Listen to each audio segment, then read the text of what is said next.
we solve the health issues, there will still be other issues facing us. And this is where America's Rescue Plan makes such a difference. The people who are working in Detroit a year ago, a lot of them right now are unemployed because businesses are shut down. They're sheltering in their houses, and they are worried that as the landlord-tenant courts open up, they may be facing eviction and have no place else to go. They're looking for help. Those businesses that opened up their storefronts with such optimism are now very afraid if they don't get help that plywood's going back up and we're going to have boarded commercial districts as we did 7 or 8 years ago. And in the city of Detroit, we had an immediate $350 million hit to our budget. 1,000 Detroit employees are still on partial layoff.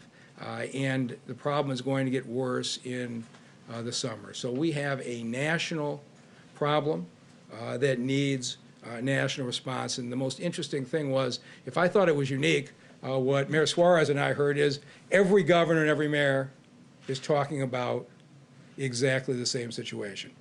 That it took us 7 years to get from 20% unemployment to 7%. Now we're back at 20. Are we going to get our folks back to work in a matter of months, or is it going to take years? And I think the one message we all had, and we loved the President's leadership on this, is we don't kid ourselves about the atmosphere in Washington. We know it's partisan, but we're really hoping that for the next couple of months on this national issue, that they can set partisanship aside, and the President made it clear he really wants bipartisan support for America's Rescue Plan. And I can tell you that all of us who are in that room, we're strongly supported. And with that, I guess we'll turn it over to you for questions. Yeah, go ahead, Zeke. Mayor, I was hoping you could answer the complaint, the criticism we've heard from Republicans of late, has been that states and cities have received several rounds of funding so far that they haven't spent, so why do they need billions more from the taxpayers now? So what would be your response to that? Well, my response as a Republican mayor is, first of all, for cities like Miami, we actually didn't get a lot of the money from the first CARES Act. As I said, since we were under 500,000, by the way, almost all cities were under 500,000. I think there was only 30-something cities that got direct payments. Many of them had very, very bad experiences in terms of receiving the full allotment that they should have received based on their population. It was a big fight down in Miami. So our residents got a fraction of the help that they needed. In terms of the budgetary issues going forward, we just don't know. It's uncertain as to what our budget's going to look like in this year. A lot of the things that affect local governments are lagging indicators. So we won't know for sure. But certainly we're going to put the money to good use, and I think we've demonstrated that with the funding that we did receive under the first CARES Act. If I can just say a few things in Spanish, is that okay? Of course. Yeah. Simplemente quiero repetir lo que dije en inglés, en español, que es que tuve una gran oportunidad de estar con el presidente en la oficina oval. Fue un gran honor hablar sobre el acto, la legislación que está dispuesto para ayudar a tantos americanos y miamenses que necesitan ayuda en este momento. Hablamos sobre el hecho de que necesitamos mucho más vacunas. Tenemos la habilidad de proveer vacunas a un nivel mucho más grande que lo estamos recibiendo en este momento. Y también el hecho de que como ciudad no recibimos la proporción de fondos necesarios para ayudar a los residentes, que era lo que nos correspondía a base de nuestra población. Así que para mí creo que la discusión fue muy positiva, fue bipartidista, y tengo una gran esperanza que se puede terminar en legislación que va a beneficiar no solo a los residentes de Miami, pero por supuesto a todos los residentes de los Estados Unidos. Sorry. Go ahead. Could you talk to us about the variants in Florida and specifically in Miami? Miami's been so open, but we've seen more and more cases of the variants. What's the plan to prevent a surge with the variants popping up? Well, I've been a big proponent of mask in public rule in the city, and there is a pretty broad acceptance of that rule, whether it's been able to be mandated or not. We have seen a decline, a significant decline, both in cases, in percent positivity, and also in hospitalizations. Our hospitalizations during the summer were at a peak high of 2,300. They're slightly under 1,000 at this particular juncture.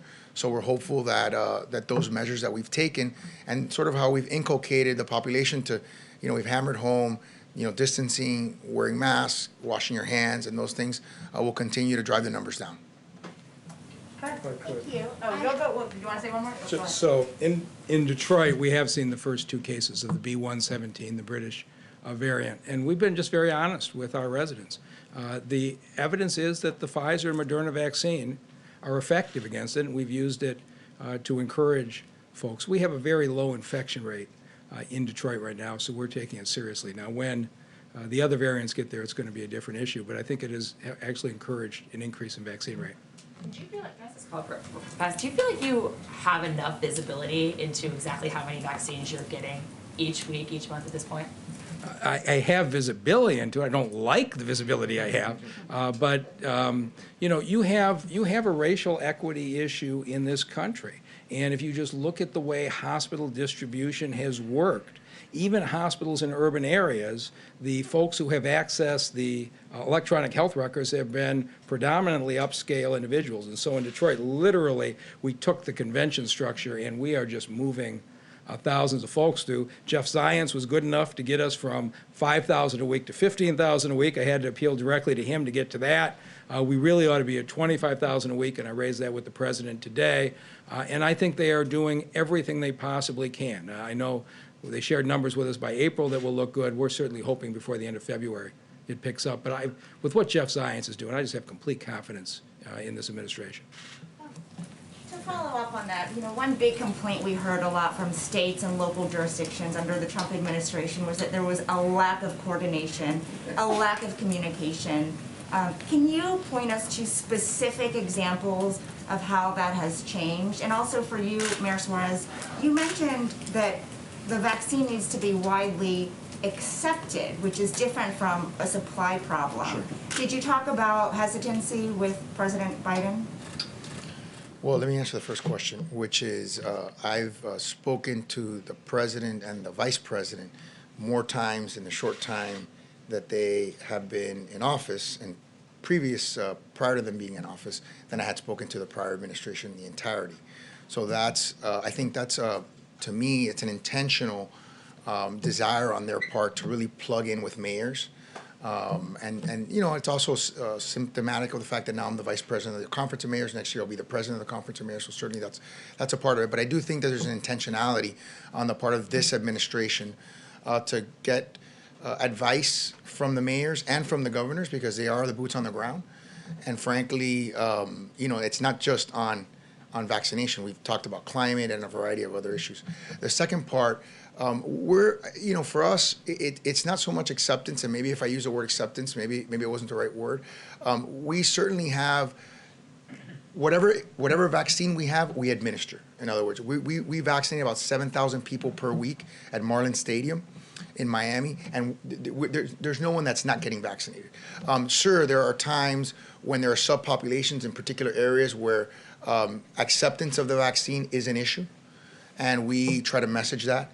I think what's interesting is as the vaccine has taken hold more and more, and we start to see some of the cases start to drop, I think people are starting to realize that it works and that there's a correlation between getting vaccinated and potentially getting back to some sense of normalcy. So that message is certainly resonating. Thank you. Can both of you weigh in on whether or not you believe the $15 minimum wage should be included in this relief bill? I certainly support it. The question is, I've learned more about the rules of reconciliation in the last week than I ever wanted to know. I'm going to defer to the president's political judgment on that, whether it's part of the America Rescue Plan that it gets adopted or whether it's separate legislation. But I certainly support it. And do you support the $15 minimum wage being included in this bill? I'll echo Mayor Duggan's statements. The president said something interesting. He said, he relies on his policy advisors to give him advice on policy, but he handles the politics. And I think he is an expert in managing the politics of Washington, D.C., which is foreign to many of us. So I'll let him handle that part of it. Did he bring up the $15 minimum wage during your meeting? It did come up very briefly, but it came up more in the discussion in the context that we're discussing it now, in terms of understanding how to get potentially a bipartisan bill passed and understanding that there are tension points in something like that. I've been told they have to go, but you're invited back anytime. So thank you All for right. joining us and really appreciate it. Thank you very much. Thank you. Thank you. Thank you, guys. Okay, happy Friday. I just have a couple of things for all of you at the top. We had announced this maybe 2 weeks ago, but now it's almost mid-February. So on Monday, as a part of the President's commitment to expanding health care to all Americans, the ACA special enrollment period begins and runs through May 15th. In accordance with the President's executive order on health care, the Department of Health and Human Services is opening this special enrollment period so that all Americans can have access to quality, affordable care. During this pandemic and after 4 years of attacks on the ACA, this enrollment period is more important than ever. A $50 million education campaign will also launch on Monday, including broadcast, radio, and digital advertising.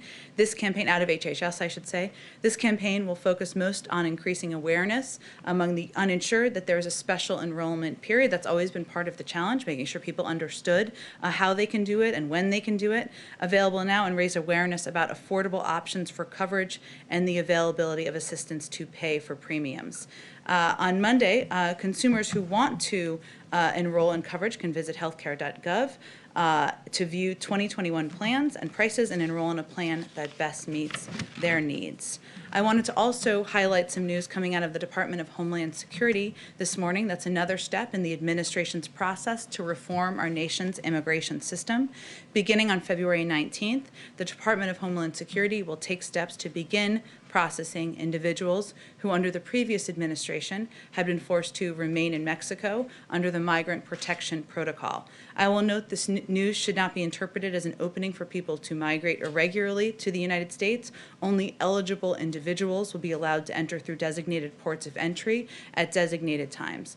Through a whole-of-government approach, DHS, the State Department, and Justice Department will collaborate with international partners to safely process, under the strictest COVID-19 parameters, eligible individuals to pursue their cases in the United States. And again, this begins on February 19th. Finally, in our venture to get you all a week ahead, as detailed as possible, next week the President will continue his engagement with both parties and with people across the country about the need to pass the American Rescue Plan and get relief to working families and more vaccines into arms faster. He will also continue his outreach to our allies around the world as he restores American leadership and advances our foreign policy for the middle class. On Tuesday, he will travel to Milwaukee, Wisconsin, where he will participate in a CNN town hall and take questions from Americans about the issues they are facing every day, including the pandemic and the ensuing economic crisis. Later in the week, the President will convene meetings at the White House about the critical need to pass the American Rescue Plan to support workers in struggling communities. I expect we'll have some more details on those over the coming days. And as I announced yesterday, at the end of next week, the President will deliver remarks at a virtual event hosted by the Munich Security Conference. He will speak on the importance of our transatlantic ties and the need for the United States and Europe to take on global challenges together. With that, Zeke, kick us off. Thank you, Karen. The governor of Montana announced that he was lifting the state's mask mandate, saying enough vulnerable individuals had already been vaccinated. Has the president had any direct outreach to governors, Governor Jim Forte there, but others, about mask wearing and mask mandates, and why not, if he has not? I don't have any calls specifically with the governor of Montana to read out, so I can check and see if he's engaged with him directly. The president has been very clear about the impact of wearing masks. He's obviously put in place a federal mandate, as you've referenced, that will ensure that they need to be worn on planes in certain public places as well, because it could save 50,000 lives. He is open to engaging with Democrats and Republicans, as you all know, governors, mayors, as he did just today, about any issues they have, but I don't have anything to read out on a conversation with the governor of Montana, I should say. And so if you're a citizen of Montana right now, your governor says you don't need to wear a mask, the president says wear a mask, what should they do? Well, the president's guidelines are based on, they're not even the president's guidelines, I should say. They're guidelines that are driven by health and medical experts, by the CDC, by doctors and medical professionals who are trying to give clear guidance from the United States federal government on how people can be safe in this difficult time. So we'd certainly encourage people to follow federal guidelines. But again, the president knows this is no easy time, and he is more than happy to engage with mayors and governors who, even those who disagree with him, as is evidenced by the fact that he had a meeting today in the Oval Office. And in that meeting, he had Governor Cuomo with him. Governor Cuomo was in hot water at home for withholding information, statistics about nursing home fatalities in the early days of the COVID pandemic. The president yesterday talked about the importance of having clear, open, transparent communications with the public. Does the president have confidence in Governor Cuomo's handling of the pandemic, and did they discuss this today? Well, the president hosted Governor Cuomo and a bipartisan group of governors and mayors to the White House today to get their perspective from the front lines, not to give anyone a stamp of approval or to seek their stamp of approval, and to discuss the urgency of passing the American Rescue Plan. And he's committed to partnering with governors and mayors. Governor Cuomo is, of course, the governor of one of the largest states in the country, one of the places where the pandemic hit hardest, the earliest, where there's still many Americans who are continuing to struggle to get vaccinated, to make ends meet, and so it was important to have him as a part of the meeting. And just one last one. NSC suggested that the administration was starting a review of Guantanamo Bay, the prison there. That was a promise back in 2008, 2009 of the Obama-Biden administration, and was never fulfilled. Will Guantanamo Bay be closed by the time President Biden leaves office? Well, that certainly is our goal and our intention, and we are 3 weeks in. I realize at a certain point I can't say that anymore, but we are still just 3.5 weeks in. So we are undertaking an NSC process, which is how it should work, through that to work with the interagency, I should say, to assess the current state of play that the Biden administration we've inherited from the previous administration. I would note that in order to see this process through completely and thoroughly, there are a number of key policy roles that still need to be filled within the interagency, including sub-cabinet policy roles at Defense, State, and the Justice Department, because there are many players from different agencies who need to be a part of this policy discussion about the steps forward. And there will be a robust interagency process, but certainly having those individuals in place will help move it forward. Go ahead, Steve. At the meeting today with airline executives, did they reach any conclusion as to whether all air passengers should be tested for COVID before flying? Well, that would be done through through a policy process internally. But as I conveyed yesterday, reports that there is an intention to put in place new requirements, such as testing, are not accurate. And did they discuss another bailout for airline industry? I don't have more of a readout of the engagement with the airline CEOs, so I'm not sure we're going to have one from here. I'd certainly send you to any of them to see what they raised or what they wanted to talk about in the meeting. It was a brief meeting, I should say. It wasn't that lengthy.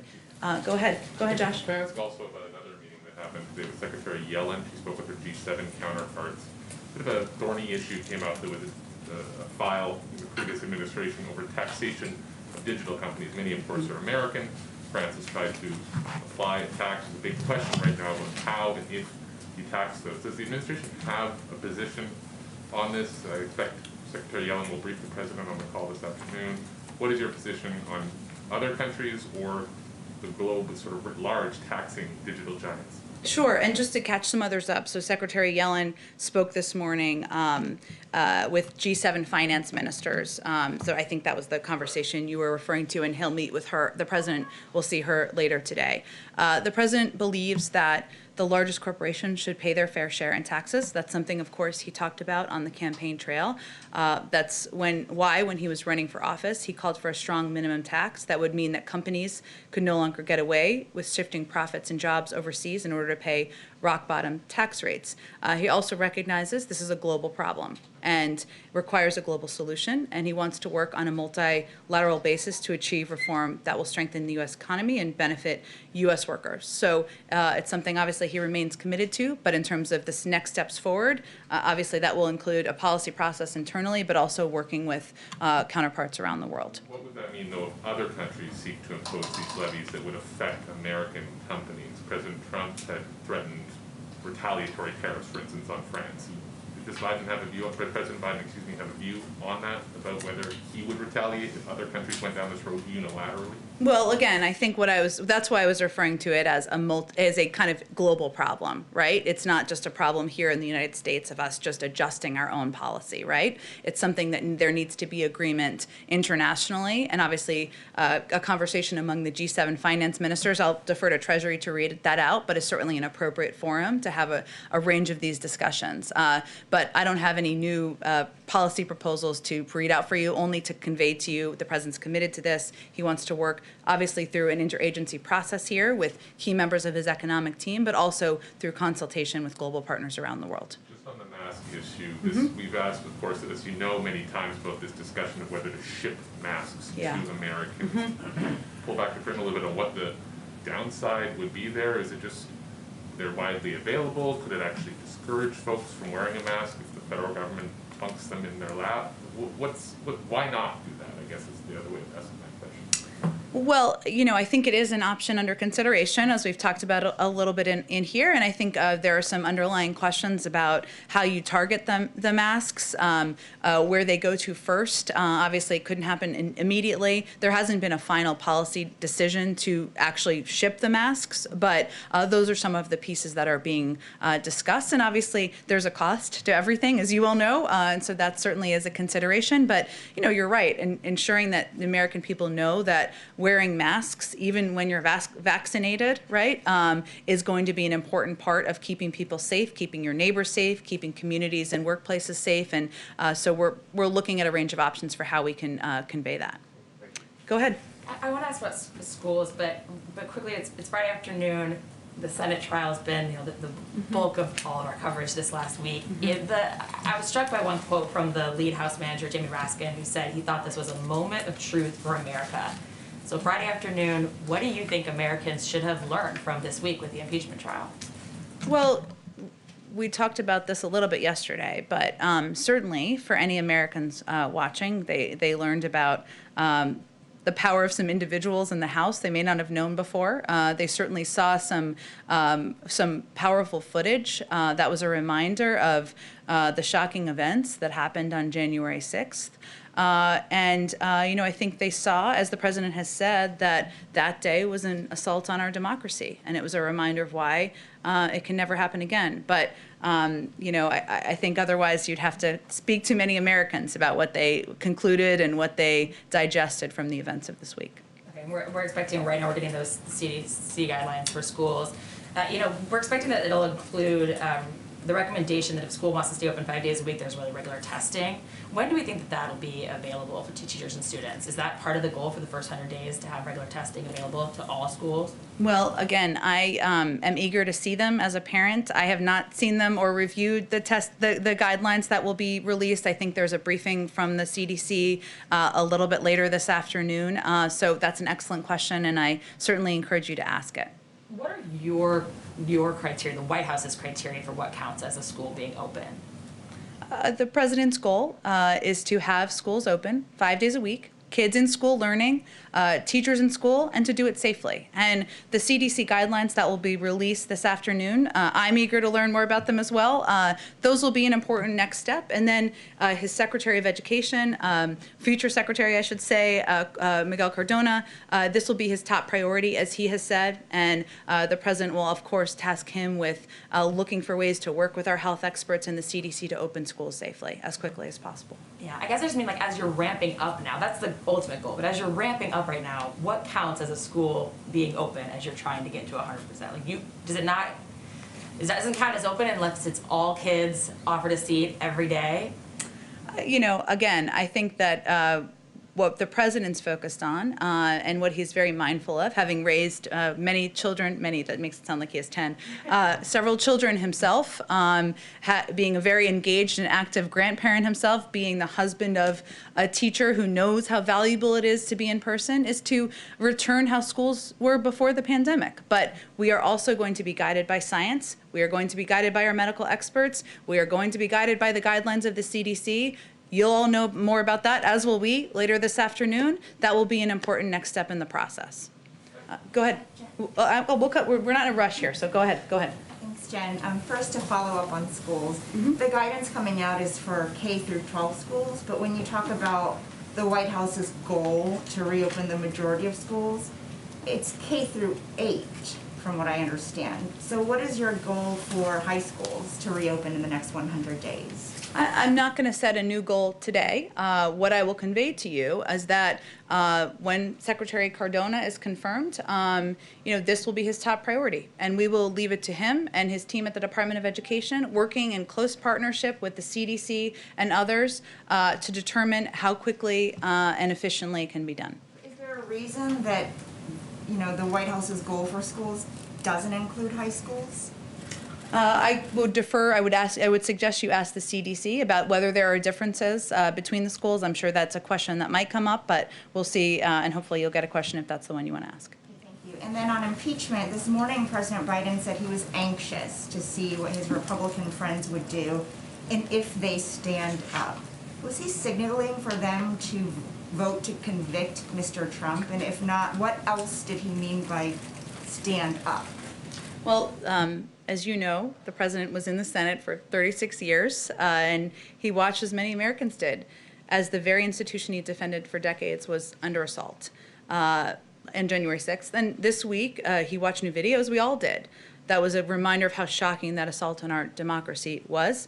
We talked with him about this morning, and he was, just for everyone's context, he was out having his morning coffee, just looking at the new hearts on the front lawn when he was asked this question, which of course you all have every right to ask him. But he means that the Senate should take their responsibility seriously in how they view and pay attention to the trial this week. And he was watching the trial, bits of it, I should say, like everyone else. Not much, because we keep him busy, but that's what he was conveying.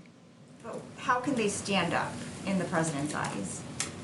They can take the role they have. They can take their responsibility seriously. They are all jurors there. He said a number of times that, of course, the Senate will make the decision. The jurors in the Senate will make the decision. There has been several days of compelling testimony, but he has been very clear, and he would have been this morning too, but that wasn't a part of the conversation, that his role is to be president. He's no longer in the Senate. They are the ones who will vote. He also conveyed during the conversation this morning that he is not making any calls or asking anyone to vote a certain way, but he was just certainly conveying that, like many Americans, he's watching. Go ahead in the back. Go ahead. I appreciate that you haven't seen the guidelines from the CDC, but is the White House working in consultation, or White House officials, with the CDC to sort of make sure that these guidelines are done correctly, they're easy to understand, easy to implement, and consistent with the president's goals?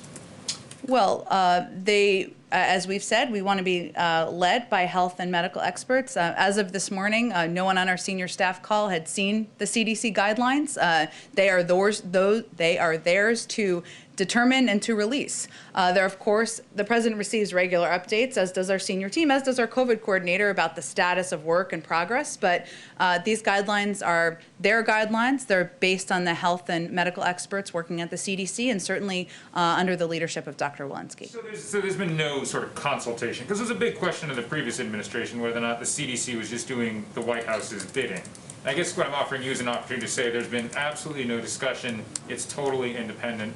And these guidelines were organic within the CDC. I can assure you, and you can ask them the same question, that if none of us had seen the CDC guidelines this morning, that would be a strange way of coordinating. But there are updates provided, of course, by members of the health team, including the CDC, on the status of their work and the issues they're looking into, and how they're planning to address a range of the challenges as it relates to the pandemic and COVID-19. I guess what I'm getting at is there a firewall? as in, Firewall between the White House and the CDC in terms of direction that the White House may want to give the CDC? I can assure you the White House is not directing the CDC on how they're to determine their guidelines, and we did not give a approval for their guidelines that will be released later today. They're CDC guidelines. Go ahead, Caitlin. Thanks, Jen. I have a few questions for you. Sure. One, yesterday, President Biden was confirming that they have actually signed the contracts for those additional doses of vaccine. He says they'll have enough for 300 million Americans, all Americans virtually by July. But that doesn't mean every American will actually have gotten it by then. Yeah. So what is that timeline for when all 300 million of those doses will actually have been administered? Well, what the president was referring to and what Dr. Fauci and others have referred to is our awareness that a vaccine is not the same as a vaccination. As we know, and you all have reported on, there are high percentages of vaccine hesitancy in certain communities across the country. We have our eyes wide open about the challenge of addressing that and ensuring that as we get to the point of we are focused now on reaching these communities, but it doesn't mean that just because we have the vaccines, everybody will be vaccinated. So I can't give you a prediction of when everybody will be vaccinated. It really depends on how effective the effort is, not just from here, but locally and in partnership with local public health officials and through the massive public campaign we're going to run is on ensuring we're making sure the American people know it's safe, it's effective, and where they can get their vaccine. And to follow up on the CDC guidance, it says that vaccines are not a prerequisite for teachers, the guidance that just came out. So does the White House agree teachers do not have to be vaccinated for schools to reopen and to go back to schools? I have not reviewed any of it, as I noted. I'm learning it as we talk here. But again, the CDC guidelines are going to be the guide through which we work with our policy teams, led by the Department of Education and our health experts, to reopen schools. That's what we've long said, and so we trust the scientists and certainly trust the guidelines. So you do concur with the CDC guidance? I have not reviewed them yet, nor has our team, so give us a moment to do that. But again, we trust the science, we trust the scientists, we trust Dr. Walensky and the team leading the CDC. We've long said that. We haven't reviewed them yet, so it's hard for me to do this in a piecemeal way, but we certainly believe they will be an important step to moving the process forward. Okay, and one more question. A deputy of yours has been suspended for a week without pay for comments he made to a female reporter bullying her after she reached out for a request for comment on a story. Whose idea was the 1 week suspension instead of a potential resignation or firing? And how can you keep this person in a public-facing press relations role dealing with female reporters when he made such sexist comments to this female reporter reaching out for a request for comment? Well, let me first say, obviously, Caitlin, that I take this very seriously. I'm a woman, obviously, but I've been in this town working in press and communications for nearly 20 years, almost 20 years. And I think many of you know me and have worked with me closely. And many of you know many people in this building, including the president, who take these allegations quite seriously. TJ Ducklow, who is the deputy who you're asking about, has apologized to the reporter, quite shortly after the comments were made. He had a heated conversation about a story related to his personal life. I'm not saying that's acceptable, but I just want to be clear that it was not about an issue related to the White House or a White House policy or anything along those lines. He's the first to acknowledge this is not the standard of behavior set out by the president, nor is it the standard of behavior set by me, and I'm his direct supervisor. In addition to his initial apology, he sent the reporter a personal note expressing his profound regret. He has been placed, as you noted, on a 1 week suspension without pay. That is a significant step. I'm not aware of a history of that step being taken. You all can check me on that. And in addition, when he returns, he will no longer be assigned to work with any reporters at Politico. No one wants anyone to feel uncomfortable, to be put in an uncomfortable position, and that's not behavior that we will tolerate. So those were the steps that were taken, and we felt it was a serious punishment. But he'll still be working with female reporters, and it wasn't just a hostile conversation. I think we've all probably had plenty of those, and vice versa.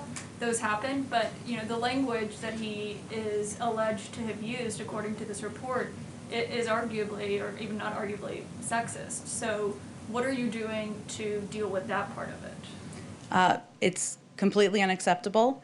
He knows that. We've had conversations with him about that.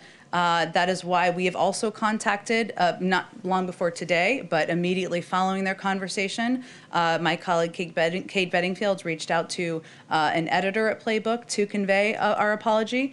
We've reached out at every level there to convey our apology and been clear this will never happen again, and it is not going to be tolerated here at the White House. Sorry, can I just follow up on this? Just not, Go ahead, not Josh. to belabor the point. It's but okay. The president on Inauguration Day spoke to people that he was, I guess swearing in, his staff. And he said, "I promise I will fire you on the spot, no ifs, ands, or buts, if they speak down to or disrespect their colleagues." Now, it's not a colleague being questioned here, but isn't this sort of well short what he pledged on Inauguration Day? As I've said, Josh, it doesn't meet our standard. It doesn't meet the president's standard.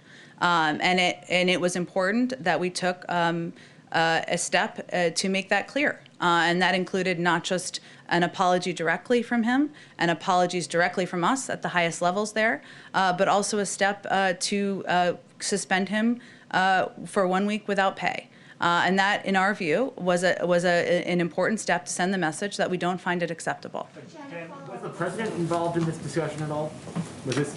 No, I have not discussed it with the president. It was a decision I made and with the approval of the chief of staff. Jen, if you knew about this conversation for weeks, why wasn't TJ suspended until after the article dropped? He was here up until last night. You're right. There were conversations that occurred with the reporter as well as editors at Politico immediately after the conversation occurred. That was how we engaged in a private manner, and that was what we felt was appropriate at the time. Go ahead, Ann. Couple questions on ambassadorships. Mm-hmm. Can you say when you expect the president to begin naming ambassadors, political ambassadors? And I don't think as a candidate he said the same thing that Elizabeth Warren said about barring big donors from those Plum ambassadorships. Mm-hmm. Do you expect him to name donors, friends, basically people with whom he has a personal or donor relationship to any of those jobs? Well, I will say that there has not been a conversation with the president at this point about who he would like to name for any ambassadorship roles. That may be tough news to hear for people who are interested in ambassadorship roles, but he has not had a conversation about that, nor has there been a memo presented to him to make decisions. So, he, of course, is somebody who has worked for some time and values experience and values, as you know, foreign policy experience. And I'm sure that will be reflected in some roles, but I don't have any kind of qualifications to outline for you from here. How about a timeline when we might begin to see some of those names come forward? I don't have a predicted timeline. I will note that under the Obama administration, it was around March. I'm not sure we will or won't meet that timeline, but we're not behind it is kind of my point. Okay, separate issue. Is any update on whether the president has called or plans to call Prime Minister Netanyahu? I don't have an update. He is looking forward to speaking with Prime Minister Netanyahu. I can assure you that will be soon, but I don't have a specific time or deadline or time or date for when that will occur. As I'm sure you know, there's a narrative in Israel that this is an intentional diss. Is it? It is not an intentional diss. Prime Minister Netanyahu is someone the president has known for some time. Obviously, we have a long and important relationship with Israel, and the president has known him and has been working on a range of issues that there's a mutual commitment to for some time. It is just a reflection of the fact that we have been here for 3.5 weeks. He's not called every single global leader yet, and he is eager to do that in the weeks ahead. Called every other major ally in Europe and in Asia. He's called many of them. That is true. Some would argue they haven't received calls yet, and that they are still eager to receive them. But I can assure you he will be speaking with the Prime Minister soon, and he's looking forward to doing that. Go ahead. Just to follow up on Ann, are you talking about days or weeks as the time frame of the president speaking with Netanyahu? I don't have an exact timeline to give you, other than he's looking forward to having the conversation. They've known each other for some time. There are certainly areas of mutual interest, and as soon as he makes that call, we will let you all know. Can you give us further details about the conversation that National Security Advisor Jake Sullivan had with his Israeli counterpart I believe, to discuss Iran yesterday? I don't have additional details on that. I'm happy to talk to Jake and see if there's more we can read out for all of you. Yeah, that'd be really great. And still on the issue of the Middle East, I mean, I know that you're saying that, you know, things are still under review, including policies like the Abraham Accords. But can you please just give a broad sense of what the administration is trying to achieve in the Middle East? For example, does the administration still consider the Saudis and the Israelis important allies? You know, again, I think there are ongoing processes and internal interagency processes, one that we, I think, confirmed in an interagency meeting just last week to discuss a range of issues in the Middle East. We've only been here 3.5 weeks, and I think I'm going to let those policy processes see themselves through before we give kind of a complete lay down of what our national security approaches will be to a range of issues. Just to follow up on another issue, I have 2 more questions, actually. Go ahead, it's okay, go ahead. So the sister of the Saudi activist, Lujan Al-Hatul, said that President Biden's victory helped secure her sister's release. Did the administration have any role in securing her release? Well, we certainly thought it was a very positive step, and one that National Security Advisor Jake Sullivan spoke to on Twitter. I hate for that to be the reference, but that is where he put out a comment on it. I don't have any more specific details to read out for you, but when I follow up with him on your other question, I'm happy to ask him about that. Just one more. Can you make a comment or give a response on China's banning of the BBC World? Certainly our view is that the freedom of speech, the freedom of media is something that should be prevalent around the world, and it's something that we aim to project from here, and we raise at every opportunity with our counterparts around the world as well. Go ahead in the back. Jen, a report has emerged. Russia has this week arrested and detained 2 gay men and forcibly returned them to Chechnya, where they were escaping persecution. Will the president, consistent with his bringing up the solar winds hacks, the election interference, bounties on U.S. troops, confront Vladimir Putin on anti-LGBTQ human rights abuses? Well, the president is not afraid to make clear to President Putin areas where he has disagreement, areas where he has concern.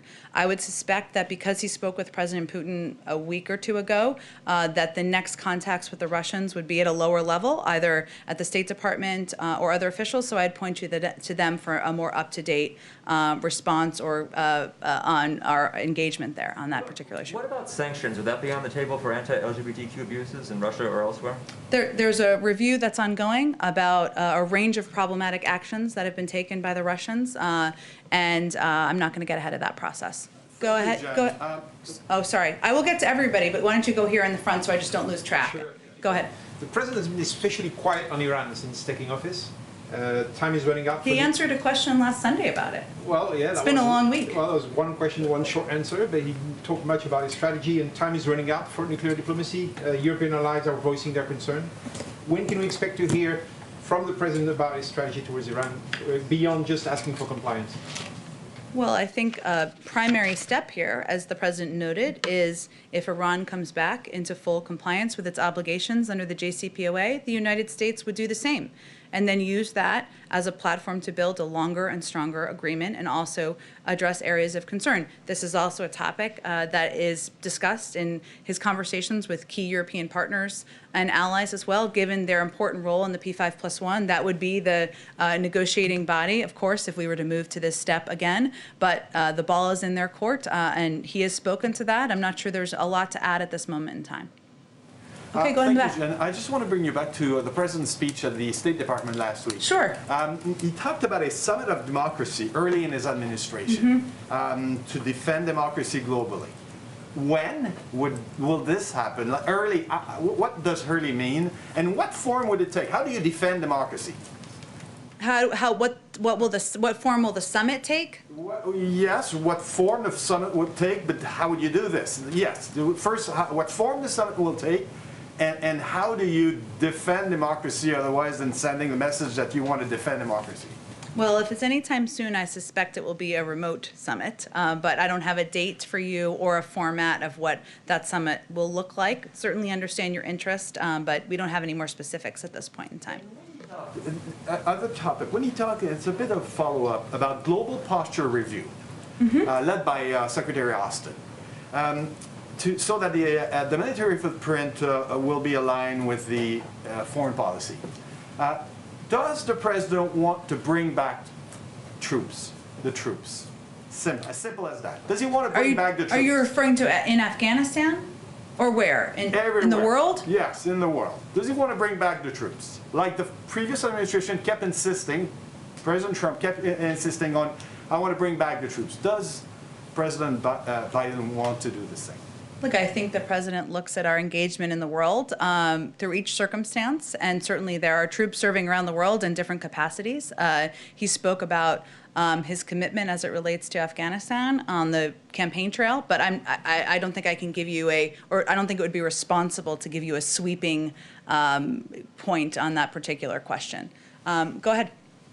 Yeah, so Democratic Senator Kristen Sinema came out and said she opposes passing a $15 minimum wage to reconciliation. So that about shuts the door on that route, and there doesn't seem to be anywhere near enough Republican support to pass it through the normal legislative route. So is there any path forward on raising the minimum wage? What is it, or is this something the White House has to abandon as an idea? Well, it was, of course, in the president's original proposed package because he is committed to and believes it's important to raise the minimum wage. This is the messy legislative ongoing process working its way through. As you know, Speaker Pelosi has been clear it will be in the House bill. The next stage after it works its way through the House is that it goes through a Senate process where the views of senators like Kirsten Sinema will certainly be prominent and considered. There's also a parliamentary process that has to consider whether the minimum wage can be a part of the bill. So I would say we're kind of smack in the middle of the sausage making of legislating, and we will see where it ends up on the other side. But the president remains committed to raising the minimum wage, and he will continue to advocate that at every opportunity. And right now in the Senate, of course, there is the impeachment trial. Former President Trump, that will be wrapping up. It looks overwhelmingly likely that he will be acquitted. And Speaker Pelosi has thrown out the idea of a 9/11 commission type inquiry into what happened on the 6th, how these people were able to breach the Capitol. Is that something that President Biden would support or enact himself? Or is this, after the impeachment trial, time to move on and heal a divided nation, et cetera, et cetera? Well, heal a divided nation, et cetera, et cetera. I'm not making fun of you. I think we're all, it's a Friday afternoon. The president, that is up to Congress to determine if they want to put together a commission to look at the events of January 6th. Obviously, there are ongoing investigations out of the federal government and the Department of Justice and the FBI, which we certainly support, but we will leave it to Congress to determine if that's a step forward, if that's a next step, I should say. I have a border wall question that a colleague sent Okay. in. President Trump somewhat famously invoked his emergency powers to repurpose billions of dollars towards border construction. There's about, I believe, $500 million outstanding now that has been committed to construction companies and the like, but has not actually been spent. And I'm wondering if this is something that the administration is attempting to claw back, something that is possible to claw back without spending on further border construction. It's a very good and specific question. I'm going to try to answer it, but if I will follow up with you if this doesn't answer it. There was a formal follow-up issued in the form of a letter from the president's executive order that he issued on day one on the administration when he announced he would halt the emergency declaration. So as he said all along, the declaration of a national emergency at our southern border was unwarranted. He took formal steps to follow up on his executive order to end the declaration so that no more American tax dollars could be wasted on a border wall that does nothing to address or reform issues in our immigration system. So it's halted now. I think you're asking, though, about if there's money or tell me more about your question. Money that's been committed but not yet actually spent, and whether those, I guess, contracts could be canceled and recouped. I suspect that's going to be a specific question for the Department of Homeland Security to answer, but let us see if there's a specific answer we can get for you on that pot of money.